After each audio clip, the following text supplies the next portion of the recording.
I am Chastity. My name is Joy.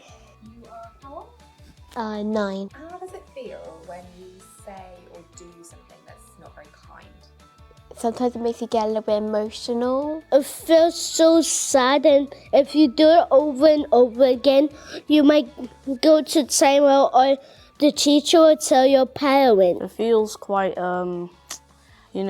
upsetting, and it makes you feel like you don't really belong. We feel sad.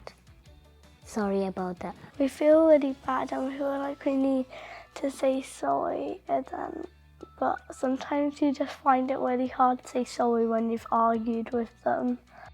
And how does it feel when we do say sorry? It feels really kind when you say sorry, and you feel like your friendship is going to go to a new level. It feels nice. Little bit fine, but still sad. It feels so much better, like the problem's been solved in it. We can just move on. Is it easy to say sorry? Sometimes it is, sometimes it's not. Well, it feels a bit better, but nothing can be the same. It feels like a pressure, like a weight has been lifted off your shoulders, and you feel better and more happy.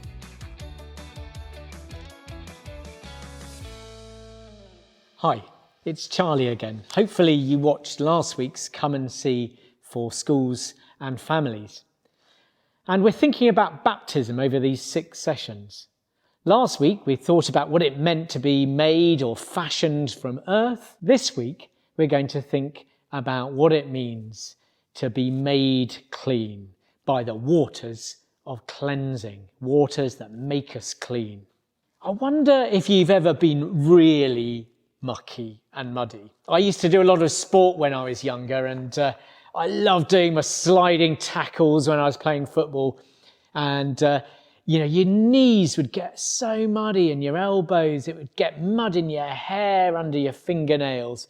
And then at the end of the match, you felt great, but actually you definitely needed a bath. And there was nothing better than to sink into a really hot bath and just watch all that muck and grime come off. And if you like, that's a cleaning of the outer self. And we spend a lot of time, don't we, as humans, thinking about our outward appearance. I've got 3 teenage children. They spend a lot of time thinking about how they look on the outside. We might spend a lot of time thinking about the outside, but do we necessarily always feel clean and good on the inside? And, if you look at the TV adverts, for example, everything's always made to look rather perfect. You may be already coming across social media, things like TikTok and Instagram. And again, people spend a lot of time trying to make everything look perfect on the outside. But how do we feel on the inside?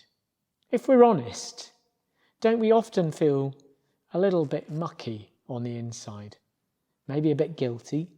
We might be ashamed of something, or it might be something that's hurt us and we're reacting to it. It might be that we've been involved in some bullying, or maybe just used some unkind words. Or maybe we've just not stopped other people from doing that. Or it might be the way we've been treating our environment, our neighbourhood. We've not been looking after the world we live in. And sometimes it's doing things that makes us feel mucky, and sometimes it's not doing or saying things that we should. Well, the good news is for Christians that they believe that you can leave all of that muck behind in the bath. You can take a new path. You can say sorry and be freed from all of that. You can say sorry to God, and you can say sorry to other people, those you might have hurt. And Christians believe that Jesus invites us to do that, and that he takes the muck, in fact, off us, and he then gives us his Holy Spirit to come and dwell in us, inside us, and to start transforming us and changing us from the inside out. What an invitation. What a possibility. So that's all for this week. If you're doing the space maker exercises, you might want to try noticing now. That keys in really well to this week's talk. See you next week for our next talk.